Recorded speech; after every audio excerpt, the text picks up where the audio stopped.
Uwiteka bahire kandi mbifurije kunezezwa n'Uwiteka kandi anabanezererwe. Tugiye kwigana amagambo atubwira kugisha inama Imana.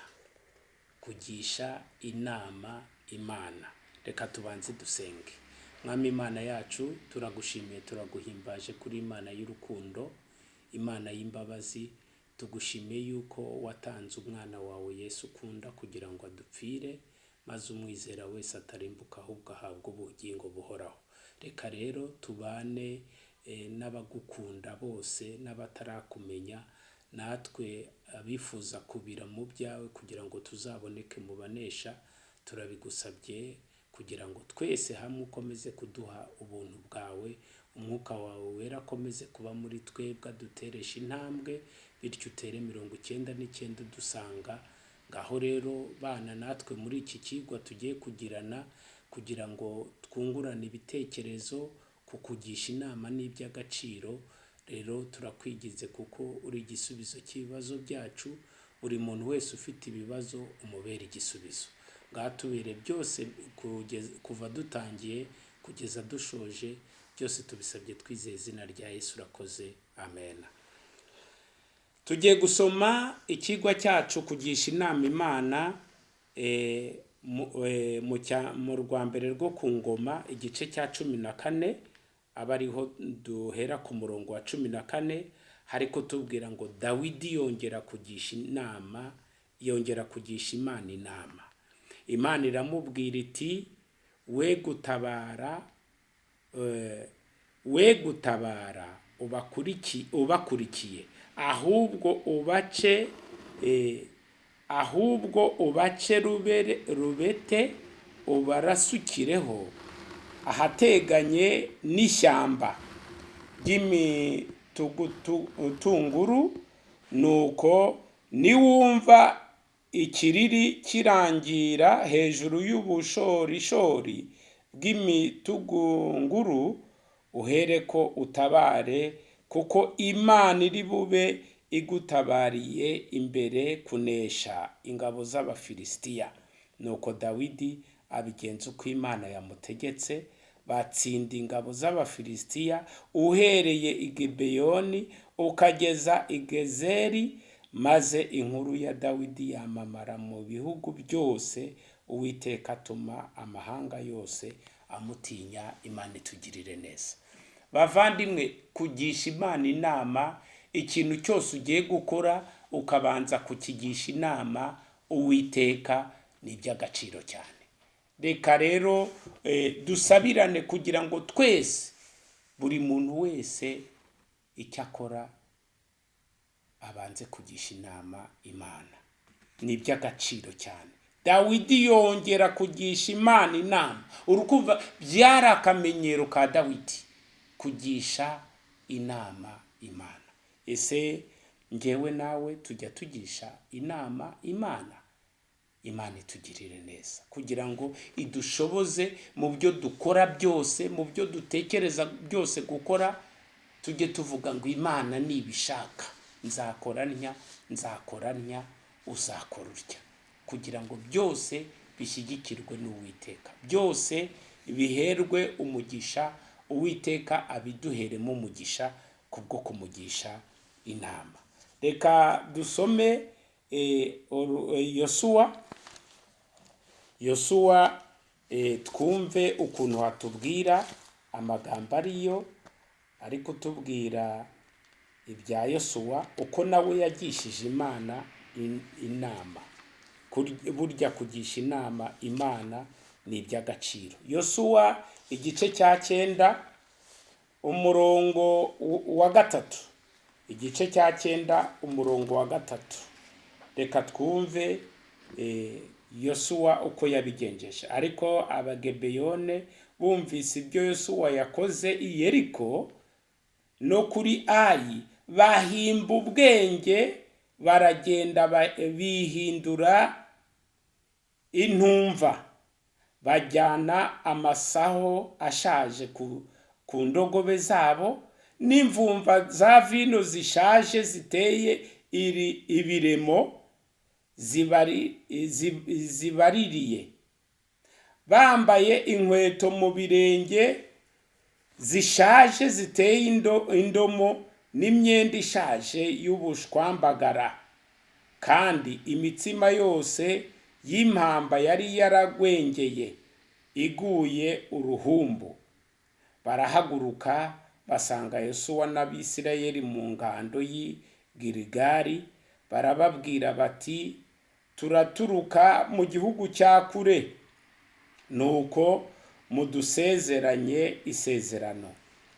Nuko Abisirayeli basubiza Abahivi bati ahari muri abaturanyi bacu, none twabasha dute gusezerana namwe?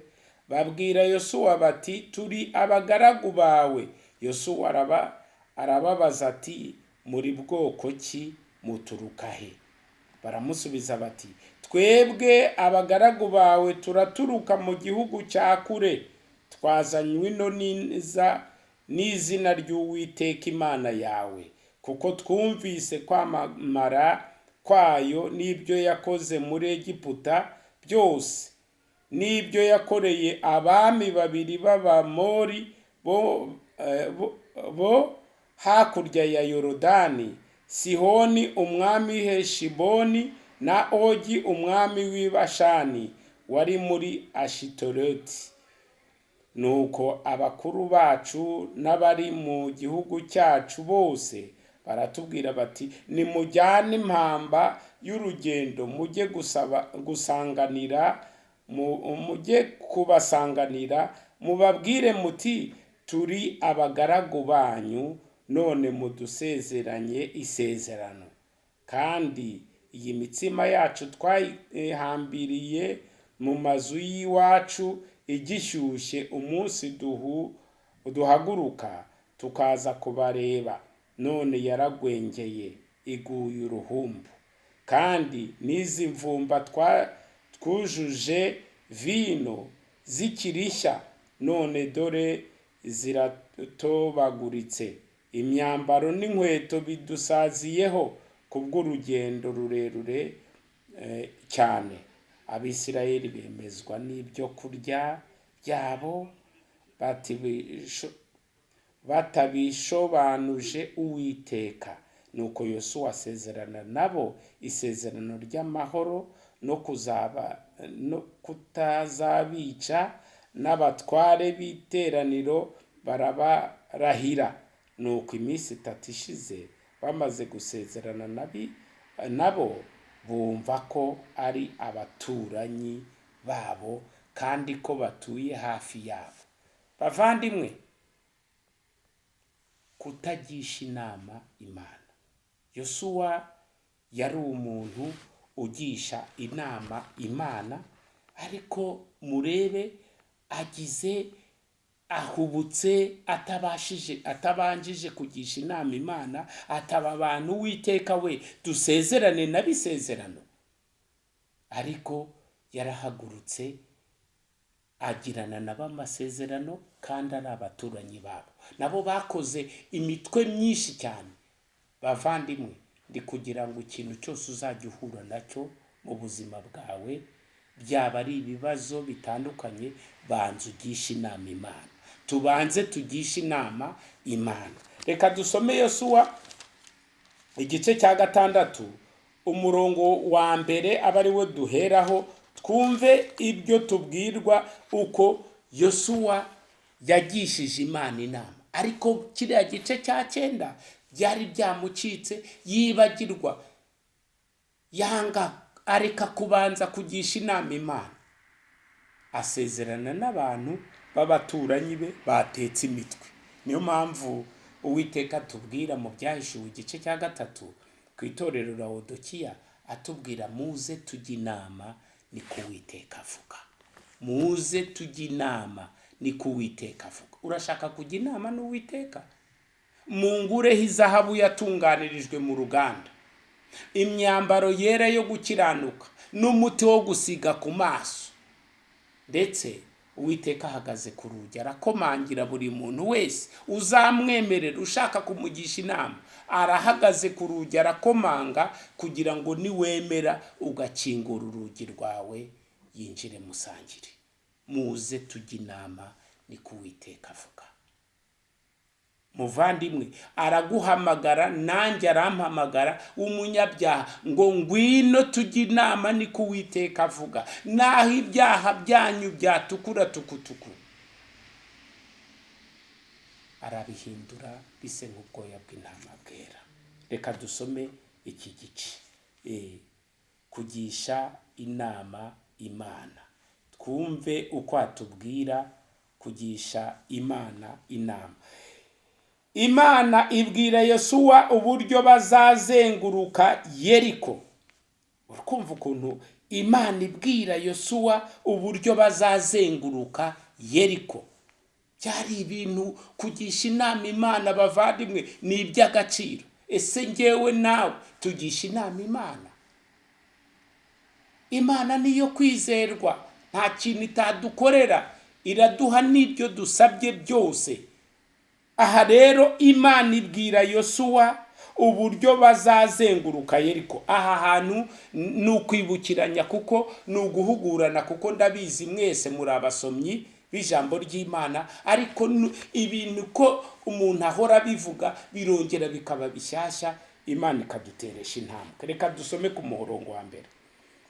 Yeriko hari hakinzwe cyane, kuko batinyaga Abisirayeli. Yeriko hari hakinzwe cyane, ni ukuvuga ngo bari barazitiye ibipangu rwose, bizitiye. Abisirayeli nta wasohokaga kandi nta winjiraga, ni ukuvuga ngo batinyaga Abisirayeli. Abanyayeriko rero nta n'umwe wasohokaga. Ngewe Yeriko nagiriwe amahirwe yo kuhagera, ariko ni umujyi umeze neza, uretse ko ibyo ari amateka, ariko batinyaga ubwoko bw'Imana bw'Abanyayisirayeli. Nimwibuka Balamu na Baraki bajya kuvuma ubwoko bw'Imana, ndetse banakoresheje ibiguzi, ariko ntacyo byegeze bikora, kuko mu kanwa k'umuhanuzi havagamo ijambo ry'Imana ryo kubahesha umugisha, kuko ntibavumikaga. Niyo mpamvu rero ab'i Yeriko bumvise amateka yabo baratinya cyane. Noneho Uwiteka abwira Yosuwa ati, urumva ko yabashije kubavugana n'Uwiteka, dore nkugabije Yeriko n'umwami waho n'intwari zaho. Namwe ab'ingabo mwese muzazenguruke umudugudu rimwe, abe ariko muzajya mukora kumara iminsi 6, kandi abatambyi 7 bazatware amahembe 7 y'amapfizi y'intama imbere y'isanduku.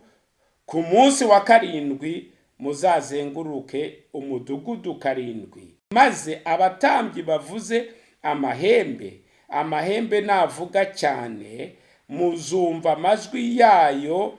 Abantu bose bazavugire icyarimwe, barangurure amajwi yabo. Inkike z'amabuye zigose umudugudu zizahera ko ziriduke. Abantu bose bazurira umuntu wese imbere ye. Yosuwa mwene Nuni ahamagara abatambyi, arababwira ati, nimuheke isanduku y'isezerano. Abatambyi 7 bajyane amahembe 7 y'amapfizi y'intama imbere y'isanduku y'Uwiteka. Maze abwira abantu ati, nimuhite muzenguruka umudugudu, n'abafite intwaro nabo bahite bajya imbere y'isanduku y'Uwiteka. Nuko Yosuwa amaze kubwira abantu, abatambyi 7 bajyana amahembe 7 y'amapfizi y'intama, banyura imbere y'Uwiteka bayavuza. Isanduku y'isezerano ry'Uwiteka barayibakurikiza. Abafite intwaro nabo bajya imbere y'abatambyi bavuza amahembe, n'ab'inyuma bakurikira isanduku. Babatambyi bakomeza kugenda bavuza amahembe.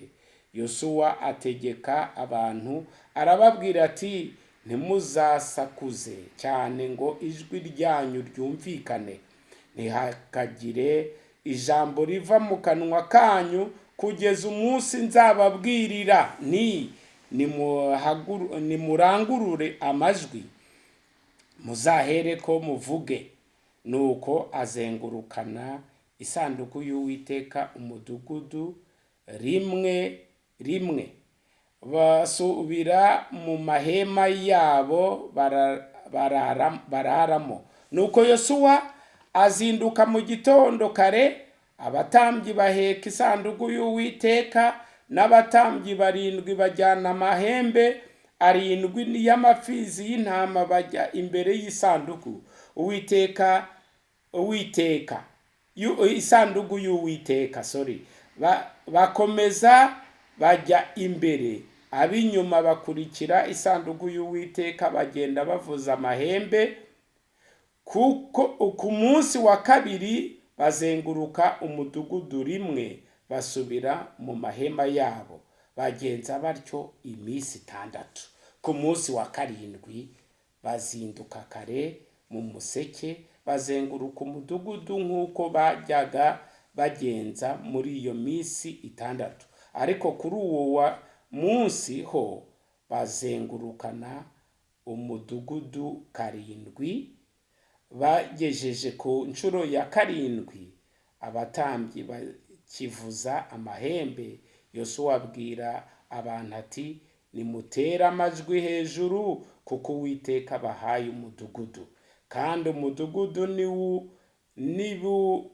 n'ibiwurimo byose bizashinganirwa Uwiteka. Ariko Marayi uwo Rahabu aba ari we uzarokokana n'abo mu nzu ye bose, kuko yari yarahishe batasi twoherezaga. Namwe muzirinde mu buryo bwose ikintu cyose cyashinganywe, kuko nimugikoraho muzazanira urugerero rw'Abisirayeli umuvumo n'amakuba.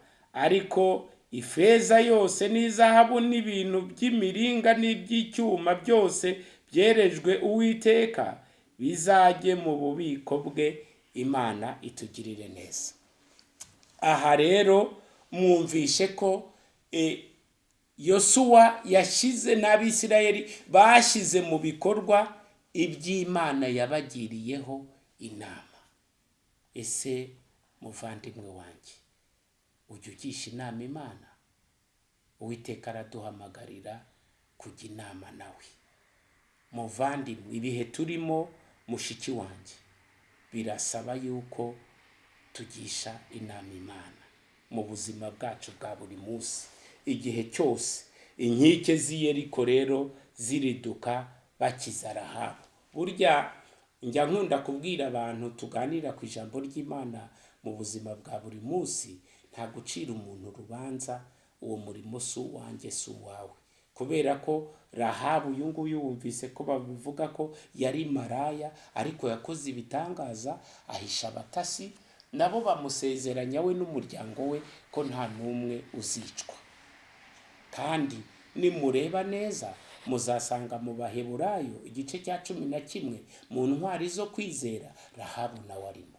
Muvandimwe, reba ko Uwiteka umugisha inama. Reka natwe izi ndimi zacu n'amaso yacu n'intekerezo zacu tujye twirinda kuzikoresha uko bidakwiriye. Reka dusome urwa mbere rwa Samweli igice cya 14 umurongo wa 37.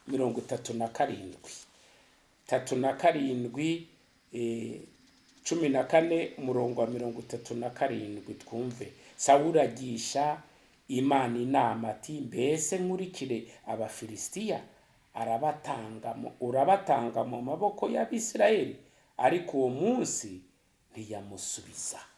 Bavandimwe, murumva ko Sawuli yagishije inama Imana, ariko imyitwarire ye ntago yari myiza. Yari yaratangiye kurakaza Uwiteka, yari yaratangiye kwitwara ukundi kuntu. Ese natwe hari igihe dushobora kugisha Imana inama, ariko ugasanga wenda itinze kudusubiza. Niba itinze kugusubiza nanjye igatinda kunsubiza, reka nkomeze kuba imbere y'Uwiteka, maze icyubahiro kibi cy'Uwiteka. Reka dusome Abacamanza igice cya 6 twumve uko hatubwira. Abacamanza igice cya 6 umurongo wa 11 aba ari wo duheraho, twumve uko hatubwira. Imana itoranya Gideyoni kuba umukiza w'Abisirayeli. Uyu Gideyoni muramuzi. Igice cya 6 umurongo wa 11 muzahasoma rwose. Abafite umwanya ni nko kongera kwibukiranya, nzi ko muri abasomyi muzahasoma. Nuko marayika w'Uwiteka araza yicara munsi y'igiti cy'umwera cyari muri Ofura kwa Yowasi w'Umwabiyezeri. Umuhungu we Gideyoni yasekuraga ingano mu muvure bengeramo vino ngo azihishe Abamidiyani. Ubu bwoko bw'Abamidiyani bwari bwarabaruhije cyane. Marayika w'Uwiteka aramubonekera aramubwira ati, Uwiteka ari kumwe nawe wa munyambaraga we. Ese nawe Uwiteka ari kumwe natwe cyangwa nawe ari kumwe nawe? Imana itugirire neza kugira ngo twumve aya magambo. Ugira n'ubutwari. Gideyoni aramusubiza ati, mutware, niba Uwiteka ari kumwe natwe, ni iki gituma ibyo byose bitubaho? Urukumva ko mu buzima bwacu twereka ibibazo Uwiteka nyine kuki ngewe. N'imirimo yose itangaza irihe? Iyo basogokuruza batubwiye ngo Uwiteka niwe wadukuye muri Egiputa, ariko noneho Uwiteka yaradutaye, yatugabije Abamidiyani. Nuko Uwiteka aramwitegereza aramubwira ati, genda uko izo mbaraga zawe zingana ukiza Abisirayeli amaboko y'Abamidiyani, sinjye ugutumye? Gideyoni aramusubiza ati, ariko Uwiteka, Abisirayeli nabakirisha iki? Iwacu ko turi aboroheje mu muryango wa Manase, nkaba ndi umuhererezi mu nzu ya data yose. Urakumva Gideyoni yari afite impamvu ari kwerekana. Nimwibuka Mose ajya gutumwa muri Egiputa, hari uburyo yagiye abwira Uwiteka, Uwiteka we, sinzi no kuvuga, n'ijwi ryanjye si ryiza, ndadedemanga, ariko Uwiteka niwe waguhaye iryo jwi, rikoresha uko rimeze. Uyu rero nawe yari ari kwisuzugura, ariko Uwiteka ati, genda uko imbaraga zawe zingana. Nawe muvandimwe, gisha inama Uwiteka aguhe gukorera Imana uko imbaraga zawe zingana. Noneho Uwiteka aramubwira ati, nukuri nzabana nawe kandi uzanesha Abamidiyani, kandi nkunesha umuntu umwe. Uwiteka ni mwiza. Gideyoni aramusubiza ati, niba mpiriwe mu maso yawe, nyereka ikimenyetso kimpamiriza ko ari wowe tuvuganye. Gideyoni arongera aravuga ati, ndakwinginze ntuva aha kugeza aho ndi bugarukire nkuzaniye ituro nkarishyikira imbere yawe. Marayika aramusubiza ati, ndagumaha kugeza aho uri bugarukire. Gideyoni ajya iwe, abaga umwana w'ihene, akora n'udutsima tudasembuye twa efa y'ifu, inyama azishyira mu kibo, umufa wazo awusuka mu rwabya, abimusangisha munsi y'igiti cy'umwera, aramuhereza. Maze marayika w'Imana aramubwira ati, enda iyi nyama n'utwo dutsima ubishyire hejuru y'iki gitare, usukeho n'umufa wazo. Nuko abigenza atyo. Nyuma marayika w'Uwiteka atunga ipfundo ry'inkoni yari yitwaje, arikoza ku nyama n'utwo dutsima. Uwo mwanya umuriro uva mu gitare utwika izo nyama n'utwo dutsima. Nuko marayika w'Uwiteka aramubura, ntiyongera kuboneka imbere ye. bavandimwe, maze Gideyoni amenya ko ari marayika w'Uwiteka, aravuga ati ni ishyano mwami Imana, kuko mbonye mu maso ha marayika w'Uwiteka turebanye. Nuko Uwiteka aramubwira ati humura witinya ntupfa. Gideyoni aherako yubakira Uwiteka igicaniro aho ngaho, akita Yehova Shalomu, kiracyari ku musozi Ofura w'Abiyezeri na bugingo n'ubu. Rero ahangaha nimukomeza gusoma muzareba uburyo Gideyoni yagiye. Noneho ndashaka kuzana buno bwoya hazamo iki bikagenda. Ni ukuvuga ngo Gideyoni yagishije Uwiteka Imana. Reka rero dusoreze ahangaha mbasabira kugira ngo natwe twese tugishe Uwiteka inama, kuko ashoboye byose. Icyo gihe nimubona umwanya muzakomeza kugenda musoma urwa mbere rwa Samweli igice cya 23 umurongo wa 4, urwa kabiri rwa Samweli igice cya 5 umurongo wa 17 kugeza 25, bityo muzabona ko kugisha inama Imana ari iby'agaciro. Reka rero ndangize mbifuriza kugisha Uwiteka Imana, kugira ngo twese hamwe nitugenda mu kuri kw'ijambo ry'Uwiteka tuzaboneke mu banesha, mu izina rya Yesu. Murakoze, Imana ibaha umugisha. Reka dusenge. Mwami Imana yacu, urakoze kuko uri Imana y'urukundo, kukugisha inama ni iby'agaciro. Ngwino rero udushoboze kukugisha inama, kuko uraduhamagarira kujya inama nawe mu byahishuwe 3 mu itorero Laodikiya. Muze tujye inama ni ko Uwiteka avuga. Ngaho rero dushoboze kujya inama nawe, buri muntu wese ajya inama nawe, kandi umubere igisubizo. Byose tubisabye twizeye izina rya Yesu. Urakoze, amen.